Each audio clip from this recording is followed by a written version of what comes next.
Initially, the Brothers Fellowship that we will share on the last Chinese Unang pakigambit ay ambit unta sa International Chinese Speaking Conference. Yeah, which was also the topic in the last Working Ones Conference in Cebu, Mausap na ang topic dito sa Cebu, sa Working Ones. which was on Noah, Daniel, and Job. Kalabot ni kang Noah, Daniel o kang Job. So initially the thought was one night, tonight we'll share on Daniel, tonight we'll share on Noah, tomorrow we'll share on Daniel, and Lord's Day we'll share on Job. Tunta karong gabi na mo shirtas kang kang Noah ugma kang Daniel o sa Domingo kang Job. However, after more fellowship, Apan sa dihang nagpakigambitay mi dugang, we decided to share only on Noah, Daniel, and Job on Lord's Day morning.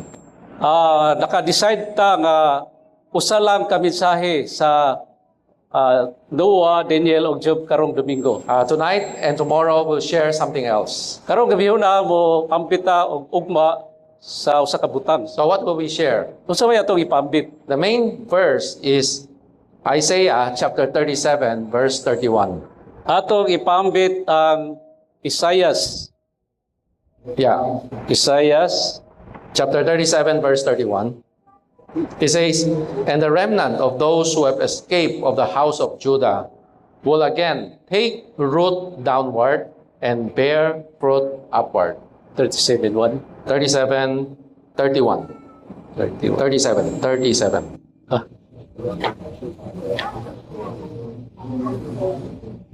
Isaiah. I'm not sure how familiar we are with this verse. 37. 31, verse 31. 37:31. Og ang nasalin yadtong nakalinggawas sa balay ni Huda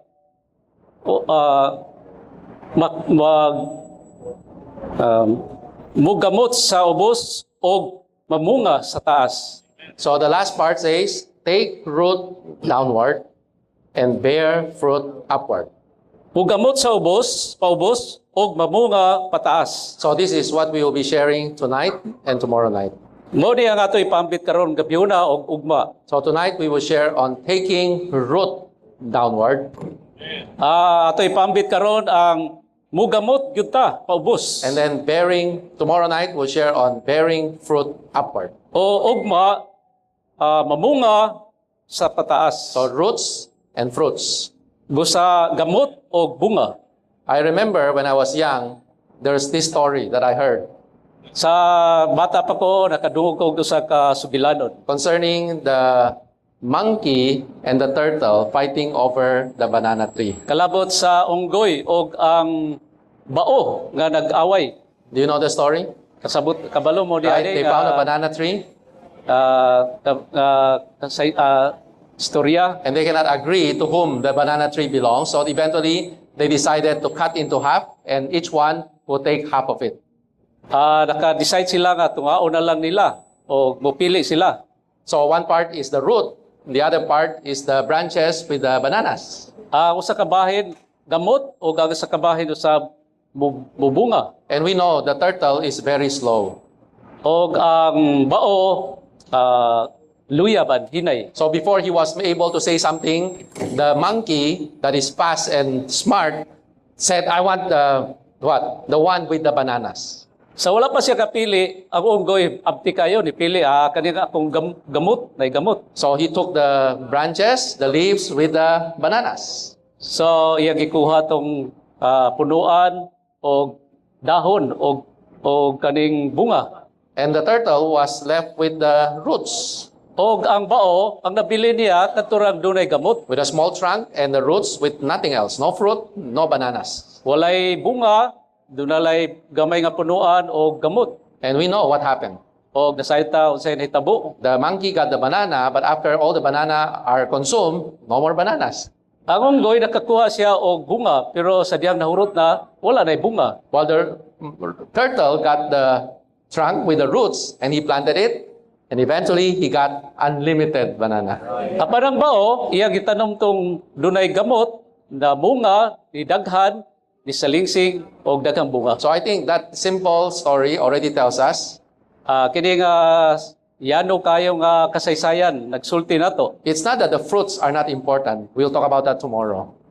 Dili man sa ingon nga ang bunga dili importante kay isgutan nato ni ugma. But before we can have the fruit, we need to have the roots, Apan sa dili pa mo bunga kinahanglan dunag gyud tay gamot. right? Even the Lord said, you have to abide in me, Sa gani nga Ginoo ningon nga magpabilin mo nako. and then I in you, then you bear much fruit. Ug ako diha ninyo og mamunga mo. So in order for us to bear fruit, we need to first have the roots. Busa sa dili pa ta mamunga kinahanglan dunag gyud tay gamot. So the importance of roots in our Christian life.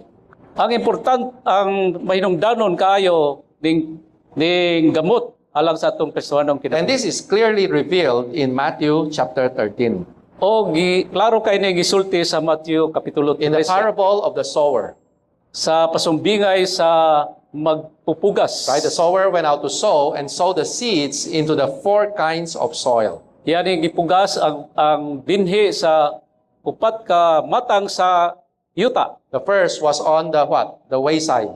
Ang una dito sa daplin sa dalan. And the bird came and took the seed. O niabot ang langgam o gituka ang binhi. And the second fell on the seed fell on the rocky places. O ikaduhang binhi nahulog dito sa mga batuon. And the Bible says it did not have much earth, O ang Biblia nag-ingon nga wala kay ni siya'y gamot. no depth of earth, Walay pagkalalom sa yuta. no roots. Busa walay gamot. And then the third was the thorny place. Ang ikatulo mo ning dunay sampinit. So eventually the seed was choked with all the thorns. Tungod kay sampiniton man natuok ang binhi. And the last fell on the good earth where it produced bear fruit 30-fold, 60-fold, 100-fold. O ang ikaupat dito sa mayong yuta namunga ni siya 30 ka pilo. So tonight we are not here Oh, to 100. interpret this parable. We are not to interpret this parable. Dili nato ni hatagan kayo og timaan kining pasumbingay. We just like to emphasize on the second kind of the soil. Ato lang hatagan og dakong pagtagad kaning ikaduha. What is the na bahin. second kind of the soil? Kaning ikaduhang bahin, It is shallow. kaning mabaw. So although the words was received, Bisan tuod nadawat ning pulong but what? Because it had no depth of earth. tungod kay walay pagkalalom sa yuta. It had no root. Wala po'y gamot. In fact, when the word was received, it says immediately it was received with joy. Sa diyang nadawat niya ang binhi, nalipay kay siya. But because there was no depths, no root, Apan kay wala may pagkalalom, walay gamot. so eventually the sun rose Busa ang adlaw ni init and the plant withered. o nalaya ang binhi. I believe we are familiar with this parable. Nagtuko nga nakabalo na mo ni ini. But this parable speaks of the importance of roots in our Christian life. Apan kini nga pasumbingay nagsulti ni nga unsay importansya kini nga pasumbingay dinhi If nato. there are no roots, Kung walay gamot, what will happen? unsa may tabo. The sun, when the sun rose up, Ko sa dihang ang adlaw mo init, the scorching heat of the sun, kaning kainit kayo sa adlaw. I think we can all feel it in the Philippines, especially during this time. I don't know how hot Zamboanga is, but Manila is boiling. Sa pagkaron mabati gyud nato ning labihan gyud kainit bisan diri sa Buanga o dito sa Manila. It seems year after year, it's getting hotter and hotter. Murag nagkadugay, nagkainit pod. But the heat of the sun Apan kaning init sa adlaw, is supposed to help the plant to grow. mutabang ni sa tanom aron mutubo. Actually, the footnote says the heat of the sun is for the growth and the ripening of the crop. Yang dinhi sa foto tingon nga ang kining kainit sa adlaw mutabang ni siya aron mutubo og mopahinog. Which take place once the seed has been deeply rooted. Mahitabo lang ni kung ang binhi matisok siya o mo gamot. But because of the seed's lack of root, Apan kay kining binhi wala may gamot, the sun's heat, which should cause the growth, and ripening, becomes a death blow to the seed. ang kainit nahimo na noon siyang mupatay sa binhi. Let me repeat, the heat of the sun should help the seed to grow, mature, and ripen. Mutabang mo taning kainit sa adlaw aron mo tubo og mahamtong. But because there was no root, Apan kay wala may gamot, what should be a help became a death blow. unta mutabang apan nahimo ninyo siyang mupatay. Now, what is the heat of the sun? Unsa maning kainit sa adlaw? The footnote tells us it signifies affliction or persecution. Nagtimaan ni siya sa kasakit o paglutos. Our Christian life is not bed of roses. Ang atong Kristohanong kinabuhi dili ni siya kay malipayon. We will experience affliction. Kay makasinatig gyud tag kasakit. We will experience persecution. Mo sinatig gyud tag paglutos. We will experience what? Difficulty, problems. Makasinati tag kalisod o problema. And then, because of our church life, O tungod sa atong iglesyanong kinabuhi, we experience friction. Friction. makasinati gyud tag pagdingkilay. We experience offenses. Makasinati tag pagkasilo. In fact, the first mention of the church life in the Bible, Ang unang giisgutan nga iglesia diha sa Biblia, the first mention of the church is in Matthew chapter 16, verse 18. ang unang giisgutan diha mao ang Mateo 16:18. The Lord says, "On this rock I will build my church." Ayon dito ang Ginoo nga dining nga bato akong tukuron ang iglesia. But the first mention of the practical church life is in Matthew chapter 18. Apan ang unang yung practical nga gisgutan diha gyud sa Mateo 16:18. Right? The first one, Matthew 16, it's the universal church. Matthew 18 is the local church. Kaya Mateo 16 siya nung kinabuhi. You know what's the first sentence? Sayon mo? The first sentence is, if your brother sin against you. Ang unang gisgutan din kun ang inyong igsuon nakasala. I thought the church life is loving one another. Abi na ko ang iglesyanong kinabuhi maghinigugmay sa matag usa. But in the Bible, the first mention of the practical local church is what? Apan diya Is sa your Biblia, brother sin against you.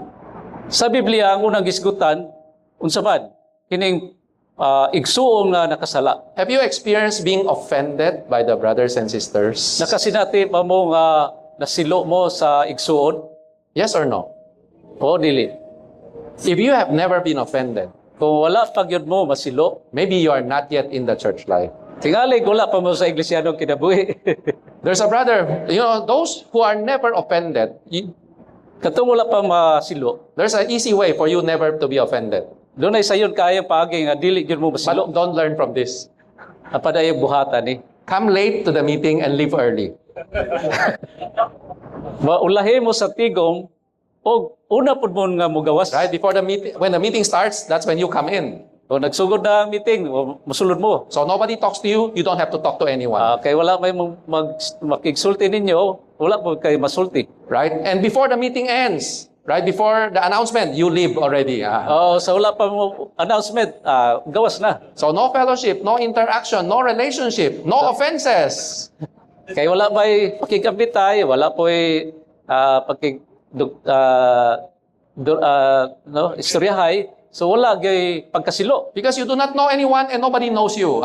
Kay wala nasayod nimo, ikaw po wala po nasayod nila. But we know if we are in the practical church life, Apan kung naka sa iglesia, practical nga iglesyanong kinabuhi, the more we are fellowshipping, labi nga doon na tayo pakigambitay. right? Having relationship, Doon ay relasyon, right? Serving together, coordinating, pag-usap, then different opinions, different feelings. lain na opinion o pagbati. so it is unavoidable, inevitable that there will be what? Offenses. Kay dili maramalikayan, doon na gyoy mga kasilo. So what should you do when you're offended? O sa may buhaton niya, kung ka po masilo. You may say, I will not meet anymore, Ayun sigari ka, dili na kong tigo. right? Many would say, I don't want to meet anymore. Dili na gyud tumutikom.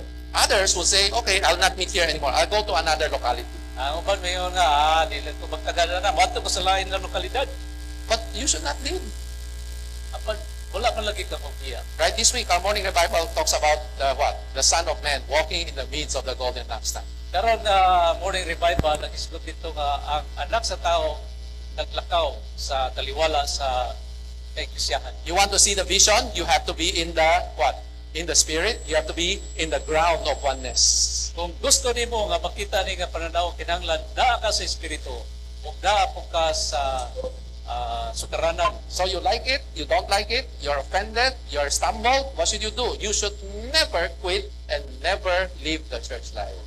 Kung nasilo ka, nasakitan ka, sa may buhat mo, ayaw gyud o biya sa iglesia ng kinabuhi. Then these offenses, so what should you do?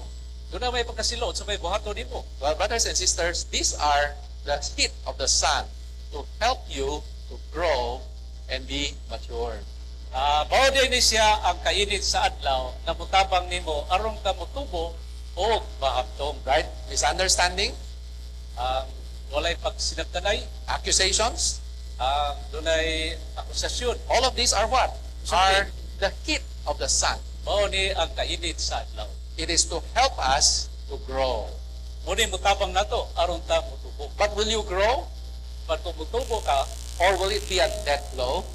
or sakitan mo ka, Depends on what? nagdepende ni Depends on the root. nagdepende ni siya sa gamot. But we always put the blame on everyone. Kapag kanunay natong atong It is because of Brother Boy. tungod di kay brother You boy. just do not know him. Wala ka masayod niya. If you only know him, if you're only in my shoes, you also would be stumbled. Kung ikaw naa sa kong lugar, ma-stumble gyud ka. Right? We always have reasons Mapandol. for everything. Dili ni siya rason. Right? Amen. But, so what happened? Because we have no root, then what happened? Sa may metabo kay wala magutay gamot, Well, some would quit.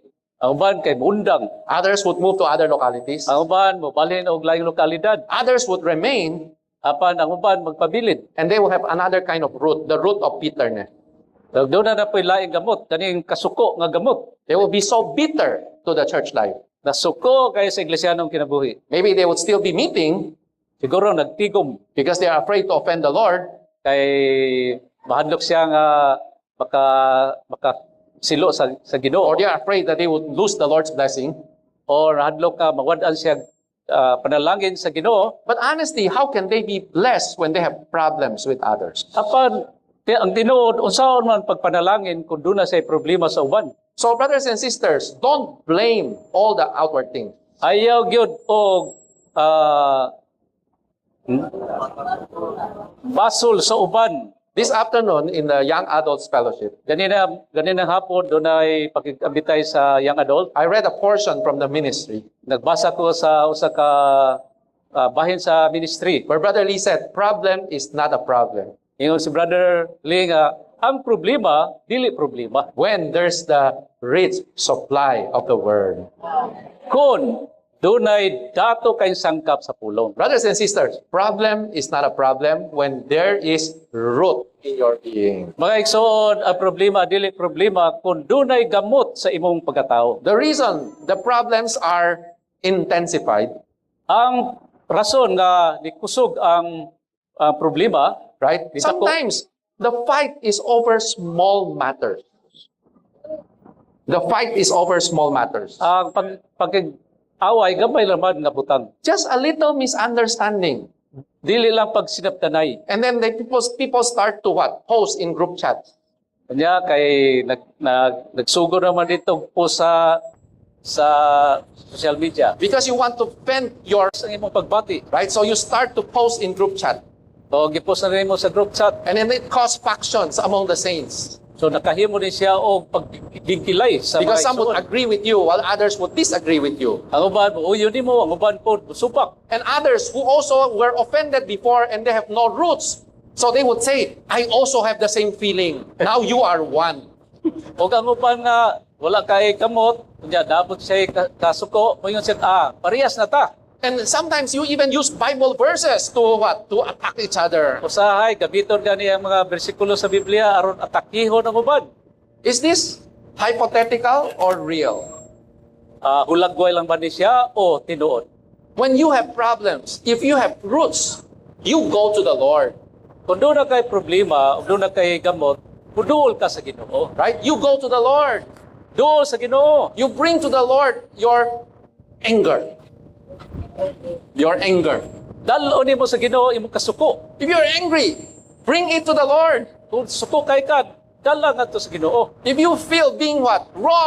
Wrongly accused, you bring it to the Lord. Kung nagibati nimo nga nasayop ka sa imong pagpasangil, dala ni sa Ginoo. Right? Whatever your problems, we can bring it to the Lord when we have root.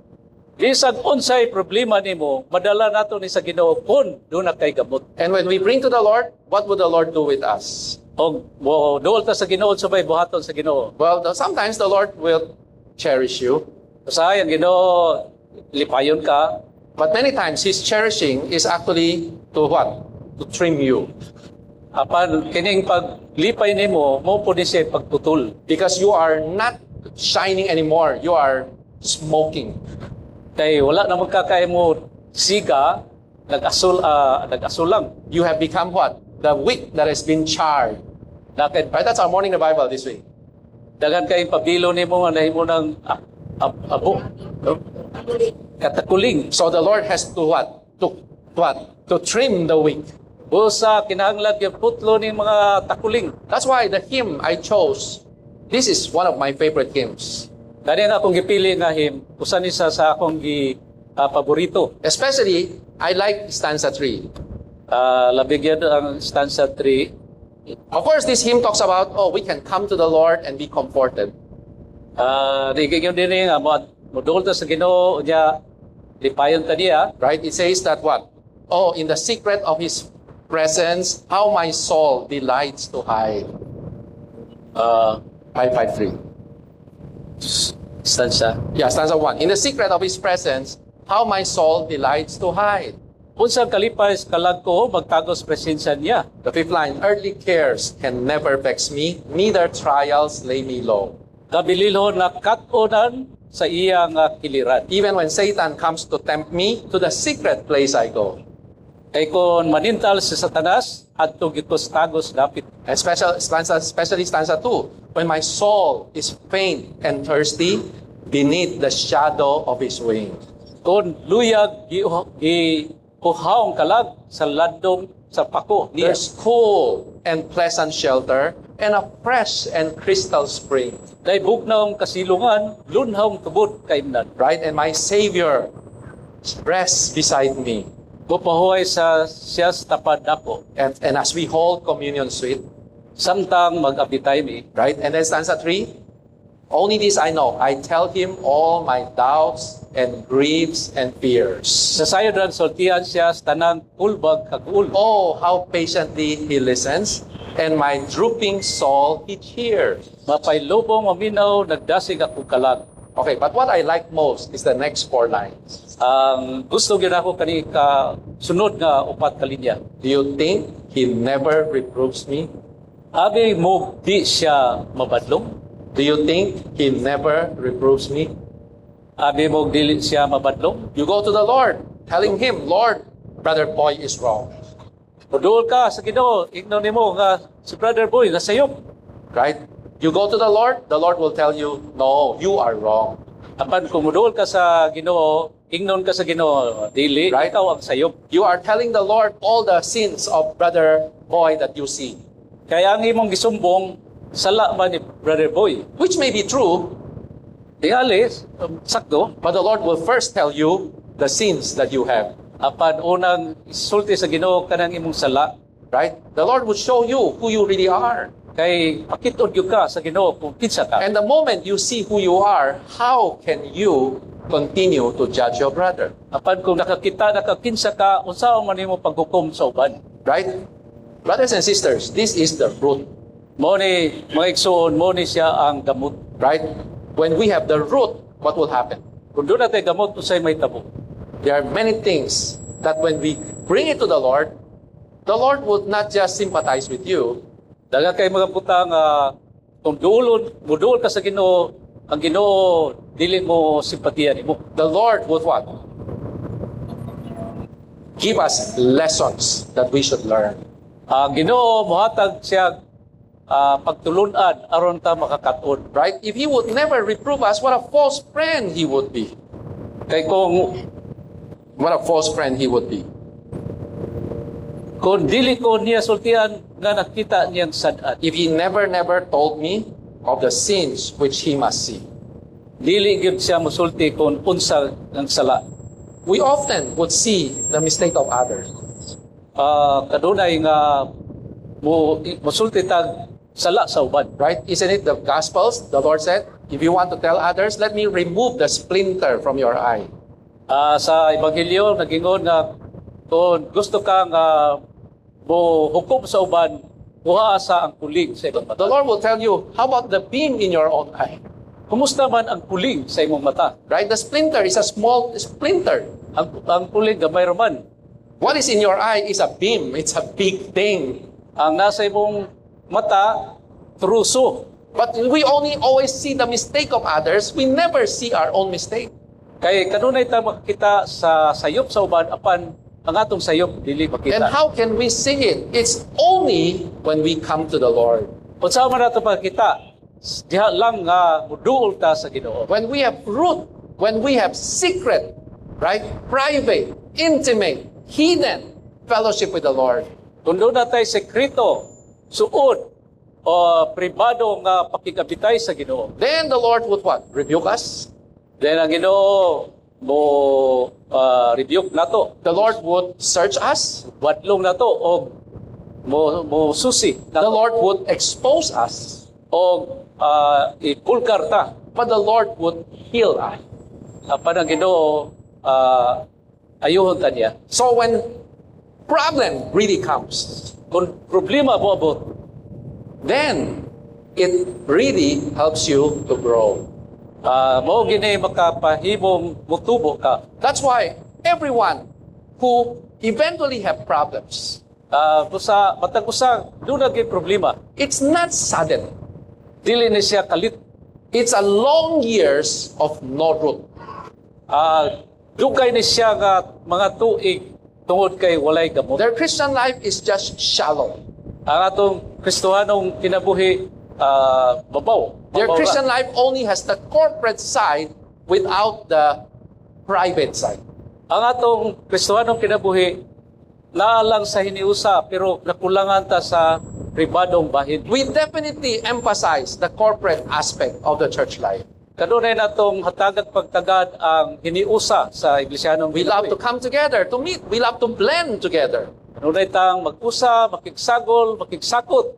And it's wonderful, right? There are so many things that we cannot receive in our private time. We only receive in a corporate meetings. Maayo kayo na siya kay dunay mga butang nga dili nato madawat kung tinagsa apan madawat nato sa hiniusa. In our own pursuit of the Lord, we never would see some of the lights, but through the prophesying of the saints, we receive so much light from the enjoyment of others. Usahay sa tinagsa nato pagduol sa Ginoo, dili kayo nato madawat sama gyud kadako sa mga pagpropesiya sa mga igsoon. Right? In the church meeting, we bring out all our enjoyment. We exhibit the riches of Christ. Kay sa tigom atong dalo ng kadato sa pakikabitay.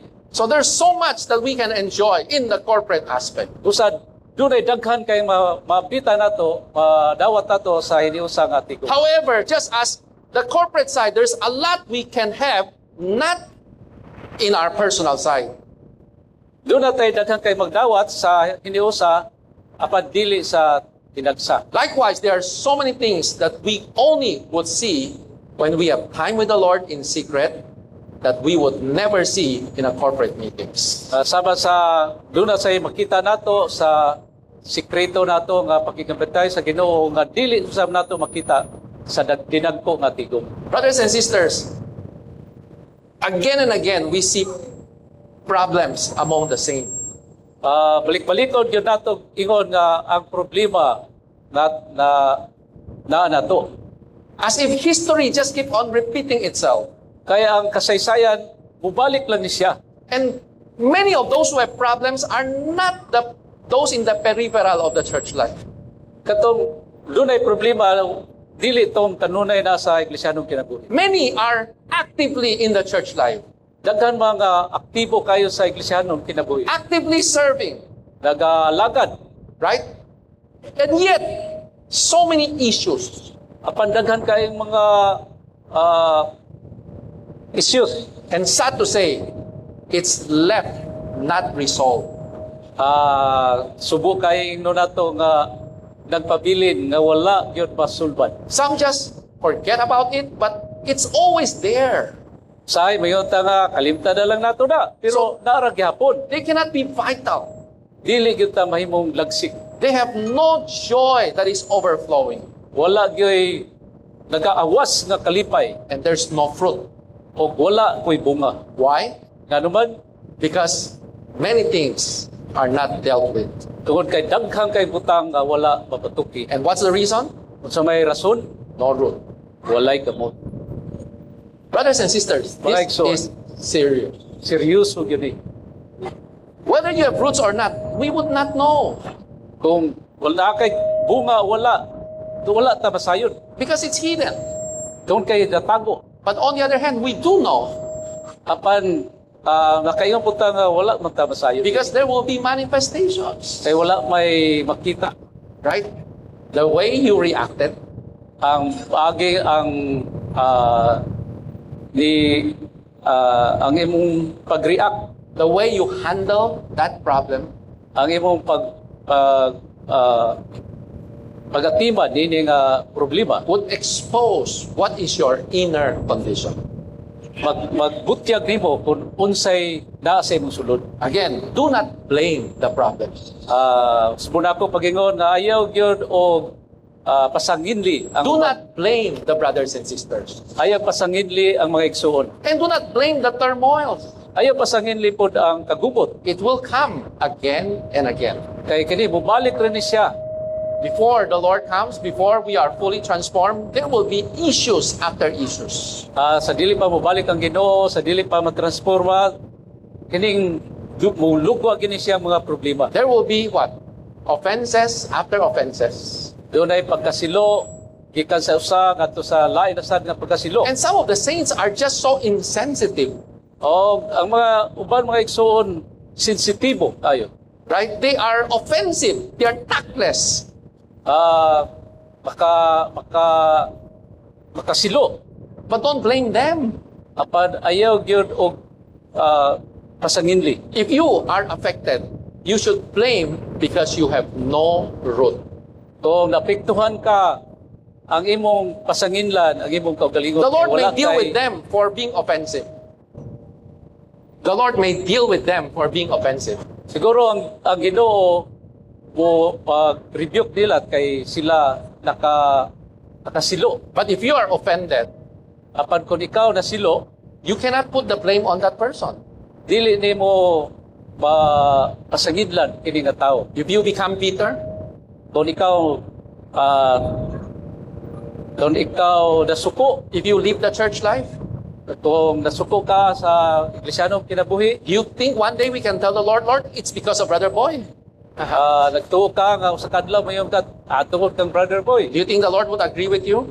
Nagtuo ka nga ang Ginoo muuyo nimo. It is the root that is lacking. Ang problema kay kulang manggod og gamot. So, when should we start to have root? Kano sa mata magsugod na doon na tayo gamot. You cannot wait when the sun comes. That's when you start to be rooted. It's too late already. Dili ta magulat nga mabot ang adlaw nga init aya pa ta maggamot. I was thinking Ulahin na na. of the story of Pharaoh and Joseph. Doon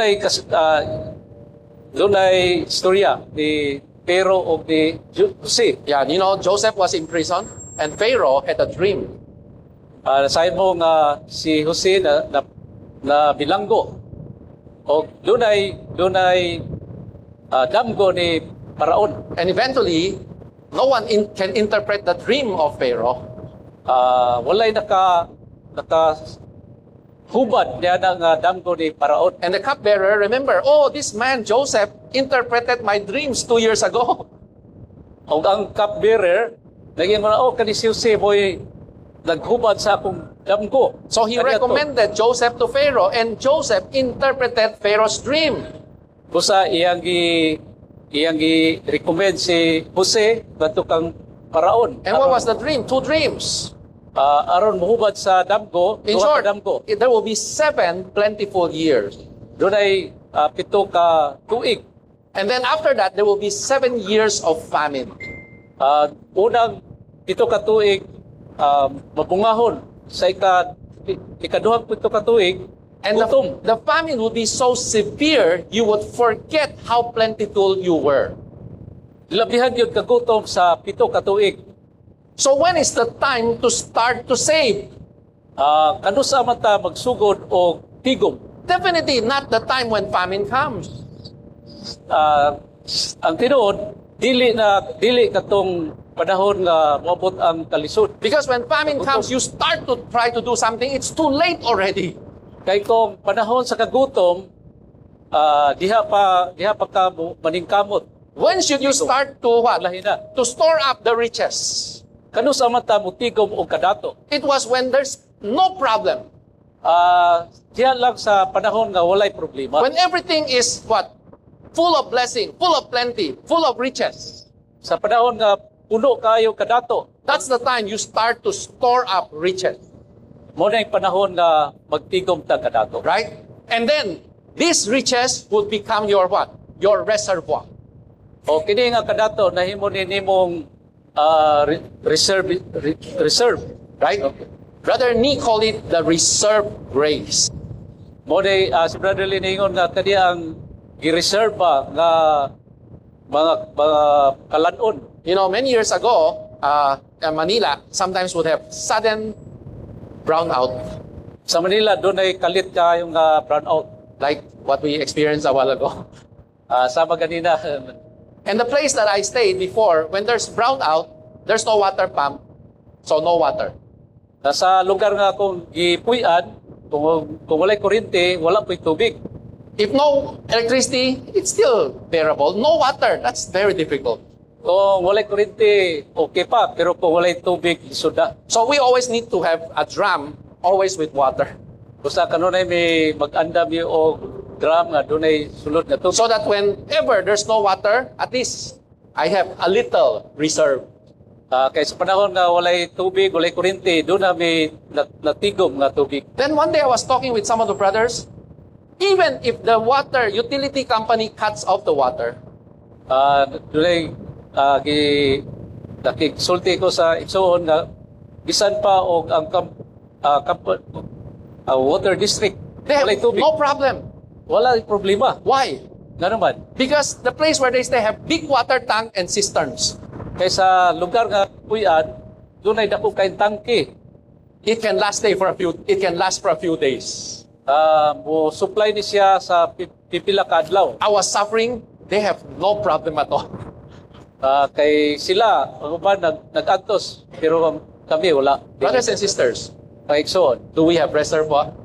Doon na ba tayo natigom? Do we have roots? Do we have reserve grace? Doon na ba tayo gamot? O doon na ba tayo reserve ang grasya? If not, Kung wala, what will happen? doon sa'yo may tabo. We will have big problems. Doon nagidako kay problema. The heat, instead of help us to grow, it will become a dead blow.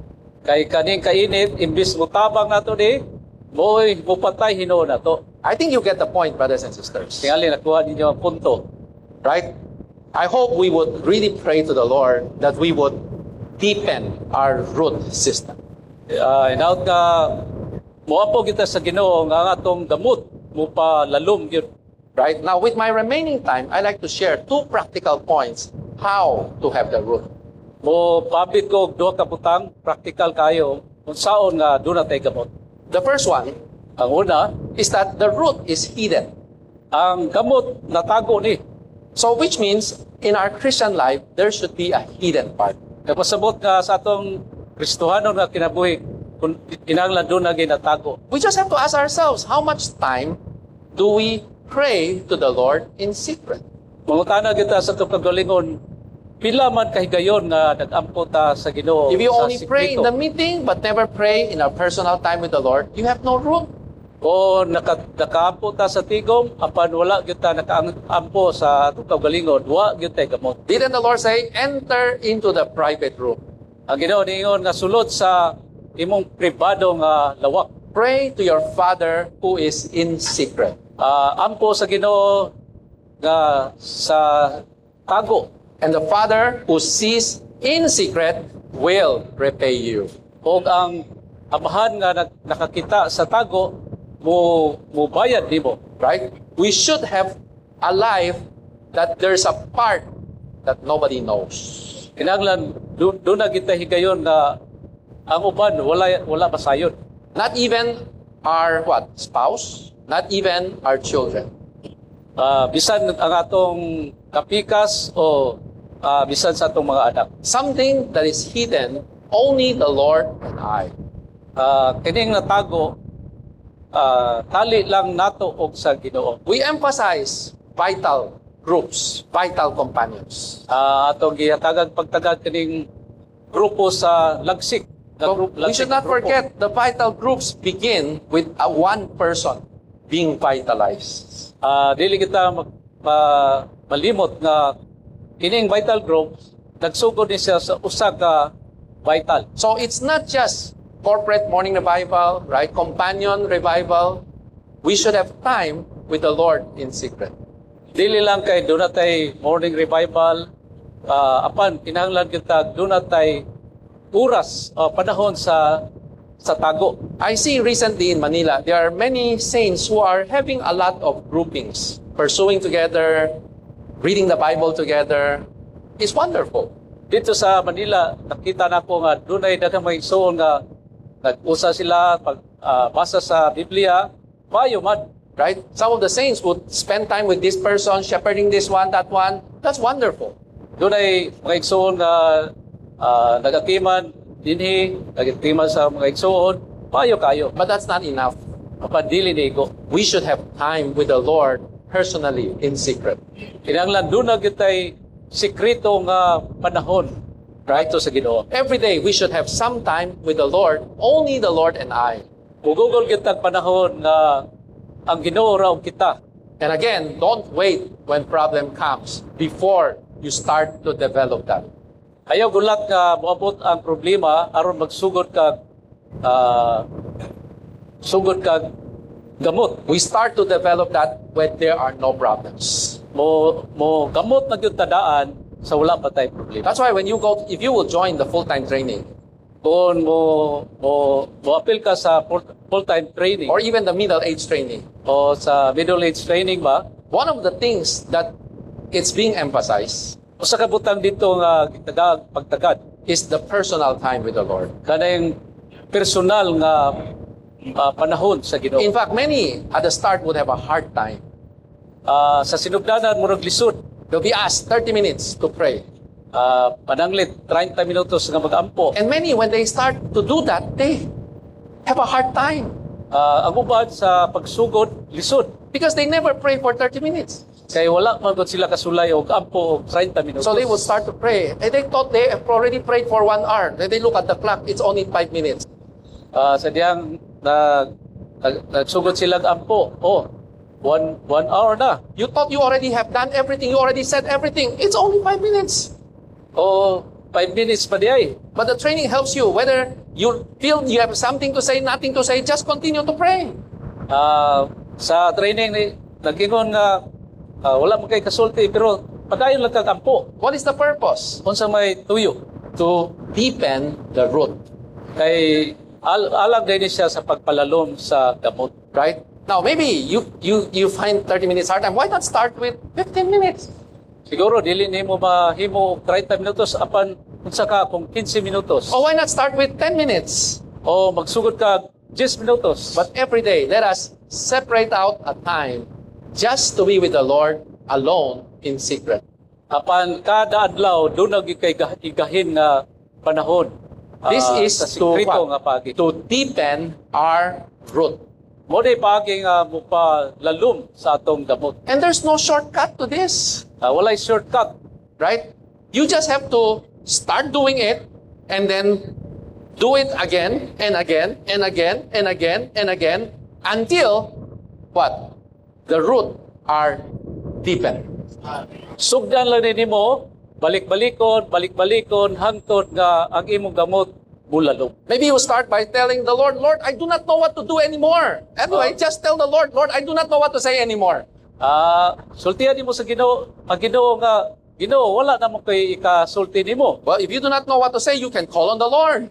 Wala kay kasulti, mutawag day sa ngalan sa Ginoo. If you have nothing more to do, you can get a verse and pray, read the verse. O wa gyud mahimo magbasa og Bible verse. Or maybe choose a hymn and start to sing. Or if you do not know the tune, just pray with the hymn. O magpili kag alawiton. Dayon imo nang iampo basa ang alawiton. The thing is what? You need to separate out a time to deepen the root in your being. Ang butang dinhi mao nga maggahin kag panahon aron bulalom ang imong damot. Now, this is not to show off to others. Oh, now I'm now have a root. No. It's something secret. Nobody knows. Dili ni siya kay pakita sa uban nga nilalom na akong gamot. No, sikreto diyan ni. But as you are practicing it, Sa dihang bansayo nimo, the root become deeper. ang gamot mulalom. Then, sooner or later, problem will come. O moabot ang panahon nga dunay problema. And you would see how you react differently from what you were before. O makita nimo unsaon nimo pag atiman ang problema. Because you would learn, right? When situation comes, you know to bring it to the Lord. Kay nakatunan na nga kung dunay problema, dalon din ni ngadto sa Ginoo. And as you bring to the Lord may agree with you, but most of the time the Lord will not agree with you. Kay dunay panahon nga ang Ginoo mo uyon nimo, ug dunay panahon nga dili siya muuyon. And you end up, you eventually apologize to the Lord and even apologize to the brother or sister. O hantod nga may kag pasaylo sa Ginoo, gadto magayo pong pasaylo sa mga igsoon. Then you grow in this situation. O dinhi mo tubo ta hantod sa pagkahaptong. You know, there's a line in that hymn. It says, "Oh, how precious are the lessons." Dunay hymn nga nag-ingon nga unsa gyud ka bililhon which I learned at Jesus' side. nga nakatuna nako diha sa Ginoo. You know what does that mean? Nasayon ba mo unsay buot pasabot? It means lessons learned means lessons learned. Nagpasabot ni nga aron makatunan ang lesson, kinahanglan makat-on tag lesson. Lessons not learned, lessons ignored means lessons never learned. Kung dili ni katunan ng lesson, hangtod di na gyud nato ni makatunan. Now you may still be in the church life, right? But the lessons never learned means never learned. Dugay na ta sa Iglesianong kinabuhi pero wa nato makatuni kani nga leksyon. So the flesh is still there. Na dihang unod, The self is not denied. ang kalag wala malimod. The natural man is not broken, Ang natural nga tao wala mabuak. right? Eventually, we will still have to face the Lord with those issues. Hangtod nga kining mga butanga mo tubagon gyud nato ni siya. Brother Watchman has a hymn in our hymn book. Si Brother Watson doon na siya hymn. Brother Lee quoted it. Si Brother Lee nag-ingon ani. He says, I daily gaze now at the light from judgment seat so bright. I daily gaze at the light from judgment seat so bright. Every day, I'm gazing at the judgment seat of the Lord. Adlaw-adlaw kanunay na akong nakita ang kahayag o ang hukmanan sa Ginoo. Right? The light in the judgment seat is so bright. Kay kaning kahayag sa hukmanan sa Ginoo hayag kayo. Then may all my walk and work withstand the test of fire by then. May all my walk, my living and my working, my service. O mahimong ang akong pagkinabuhi o pag-alagad. will pass the test of fire in the future. Agi ni siya sa pagsulay. One day, we all have to face the judgment seat of Christ. Usa ka adlaw, moatubang kita sa hukmanan sa Ginoo. Right? One day, the light of the Lord would shine on us in a strong way. Bisa buhayag ba ang kahayag sa Ginoo nato If we never go to the Lord in secret and let the Lord's light shine on us, expose us, condemn us today, ko dili ta mo sa Ginoo ang kahayag sa Ginoo mo hukom ba dinhi nato. never dealt with, never learned the lesson. Kung wala nato makatuni ang leksyon, Do you think that day you will pass the test? nagtuo ba ka nga makapasar ka sa pagsulay? You're dreaming, Siguro nagdamgo ra ka. right? That's why we need to spend time with the Lord, having root, learn lessons of life. Busa kinahanglan gyud ta Google gyud tag panahon sa Ginoo aron doon natay makatunan nga kamot. And when we spend time with the Lord, Kung mo Google tag panahon sa Ginoo, it's not just for us, dili lang para nato. it's actually for the Lord's satisfaction. Ang tinuod alang ni siya sa katagbawan sa Ginoo. Remember in Song of Songs, it Sa says, a awit- garden and close is my sister. Nakainom ka sa awit sa mga awit.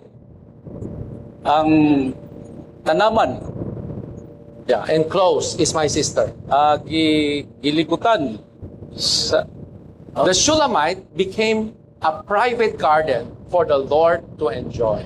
ang Sulimitano nahimo ni siyang pribadong tanaman alang sa Ginoo. And then it says, my beloved would come to his garden. Og nagingon siya nga ang akong hinigugma moduol ako. So we are his garden. Usa kita diay ang tanaman sa Ginoo. But we are not a public park for people. Dili ta publiko nga parke. We are a private garden for the Lord to be satisfied. Pribado dit ang tanaman alang sa katagbawan. And when the Lord comes, He wants to see spices. He wants to see plants. Og mo abot ang Ginoo, gusto siya makakita og mga tanom. But how much plants do we have? Depends on how much time we spend in private with the Lord. Apan pangutana, pila man ang tanom nga naa ta If we don't spend time with the Lord, kung dili ta mo Google og panahon the Lord would come to us, His garden, ang Ginoo mo duol nato ingon nga tanaman. right? I went once to a rose garden. Moadto siguro sa tanaman sa mga bulak. It's not very big. I went to see a rose garden in South Korea. Nakita kong tanaman sa mga bulak dito sa Korea. It's not very big, but it's so many roses. Daghan kay mga bulak. When the Lord comes to us, there's only one rose, Apan ang Ginoo pumuduol nato usa lang ka bulak. right? The Lord comes. Where is the plant? Kaya ang Ginoo asa man dinhi ang mga Where bulak. are the spices? Asa man mga panakot. There's no spikenard. There's no saffron. There's no myrrh. There's no frankincense. There's no calamus. There's nothing. Walay mera, walay kalamos, walay spikenard. Yeah, nothing. Wala. The Lord comes. There's nothing. Walay makita. And then it talks about the north wind and the south wind. Og nagisgot po dito hangin gikan sa north. You know og what's the sa- north wind and the south wind? Og south gikan sa south. The north wind means the cold air from the north. Pasabot ning sa north nga bugnaw nga hangin. The south wind is the hot wind from the from the south, right? The amihan and the habagat, right? Ang gikan sa south nga hangin medyo init-init ni siya amihan og Now, of habagat. course, we live in a tropical country, so we like amihan more than the habagat. Kay naman tas tropical nga dasod gusto nato og amihan og habagat. Right? Because when there's amihan, the northeast wind, it's cold, Kaya ang hangin gikan sa north bugnaw. right? The southwest monsoon, right? The southwest wind, it's hot, very hot. Kapag gikan sa south init kayo. But actually, the cold wind is what? Is freezing. Ang tinuod ang bugnaw nga hangin mo ni siya mo fresh. Yeah, it signifies difficult, Palunhaw. difficult environment. Nagpasabot ni lisod nga kahimtang. While the south wind signifies the pleasant environment. Apan ang south, hangin sa south, pleasant. So again, Malipayon. our life will have pleasant things, will have difficult times. Ang atong kinabuhi, doon na tayo malipayon nga panahon o doon na po'y kalisod. Now, if you have root, Karon kung doon na tayo gamot, you have a lot of spices. daghan kay tang mga panakot It's for the Lord to enjoy. aron paibuslan sa Ginoo. But when the wind blows, Apan abot ang hangin. you can enclose the garden. Ato ning Enclose the garden. siradan ang garden. But can you stop the fragrance from going out? Apan masiradan ba ning kahumot nga mugawas? Can you say, this is my garden, even the fragrance should stay inside the garden? Ita siradan nato ning garden on kahumot. No, you cannot po stop nato. it. The fragrance just go out, Kaya ang kahumot mugawas ni siya. right? So when you have root, Kung doon na tayo gamot, right? When you have a lot of plants, kung doon na tayo daghang kayong tanom, because you spend time with the Lord, so much of the riches of the Lord are what? So many lessons learned, so many enjoyment. Then what happened? kay Problem comes, what comes out is fragrance. kay kung doon na tayo panahon sa Ginoo, Google tag panahon, nagpahimulos ta sa kadato, ang resulta doon na tayo daghan nga kahumot. Right? Otherwise, what comes out? Apan kung dili, kung sa may gawas, Sad to say, many saints, what comes out is foul odor. gool kayo paminawon, hunahunahon, nga daghang kay mga igsoon nga Murmurings, dili mayo ang mugawas. right? Murmurings, complaints, Kay pagpagulbol, right? As I mentioned, posting what? Negative things on group chats. tagpos sa mga group chat, It's all foul odor. mga baho ni nga baho. I think you get the point, brothers and sisters. We should what? Spend time with the Lord in secret. Usa kinahanglan gyud tag mugugol gyud tag panahon. Deepen our root system. Ato yung ipalalom ang atong gamot. So may we spend time every day with the Lord. Kada adlaw mugugol tag panahon sa Ginoo. I think we should consecrate this to the Lord. Kinahanglan nato halad sa Ginoo. Of course, if you can do 30 minutes, that's the best. Makahalad tag 30 minutos maayo. Well, for all the former trainees, Apan sa natong niaging mga trainees, if you have stopped doing that, o muhunong kag buhat niini, I hope you recover that. kinahanglan mapahuli. Because when you were in the training, you practiced that. Kay kung naa ka sa training, imo ning gibansay. Well, maybe because of busyness, because of what? Children, because of so many responsibilities, you have forgotten that already. Apan kay digawas na ka sa training, karon busy na kayo, daghang nang yatiman mga anak. Why not recover it? Saka kung imo ni i-recover. Now, for those who never had this, Apan katong wala gyud, maybe you can start with 15 minutes pagsugod lang sa 15 minutos or at least 10 minutes, o 10 minutos. right? And little by little, increase the time. Nahinay ipadako ang atong time. Deepen the root system. Kinahanglan mapalalum ang gamot, sistema sa gamot. That's the first point. That's the first point. Nunay unang punto. The second point, Ay kadang punto, the root is something that is inward, ang gamot butang ni siya nga naa sa sulod. which means there should be hidden secret transaction between us and the Lord. Pasabot ni nga doon na ginatago nga butang tali nato sa Ginoo. Which means we should not just receive the word, right? We have to digest the word. Pasabot ni nga dili lang kay dawato nato ang pulong kundi ato ni siyang ihilis sagol. Right? When the food that we eat, we don't just eat it. It has to be digested inside of us. Kaya ang pagkaon nga atong gidawat gikaon dili lang kay iguran gidawat nato kundi kinahanglan ni siya Brother mahilis. Ron shared this many times. There are two steps of the dispensing. Si Brother Ron nag pambit duha ka lakang sa pag The first step, get the food inside of you.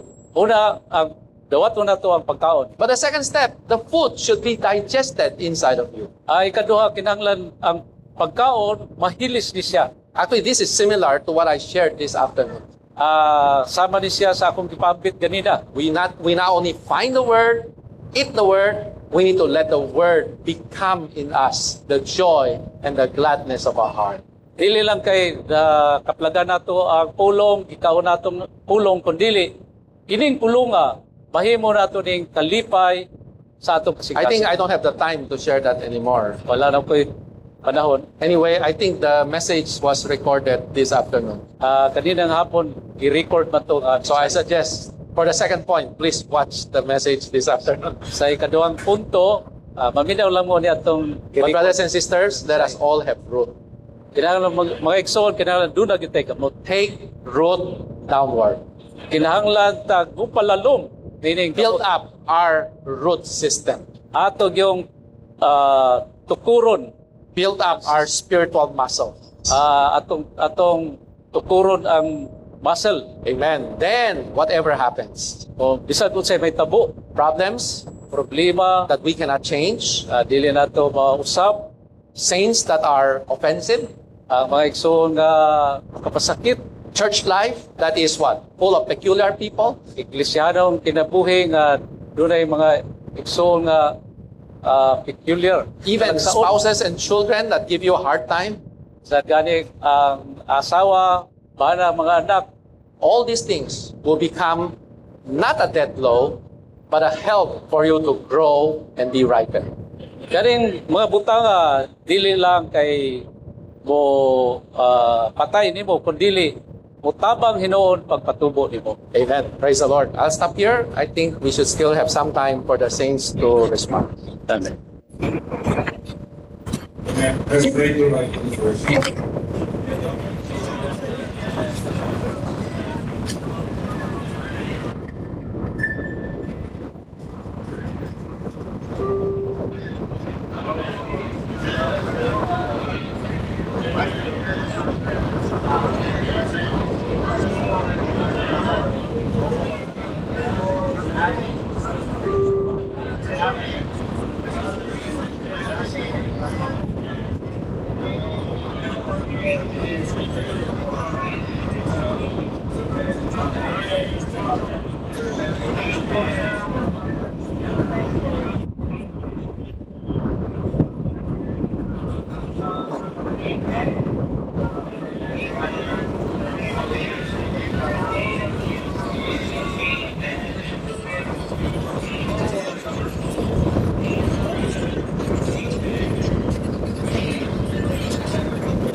There's some sharing tonight.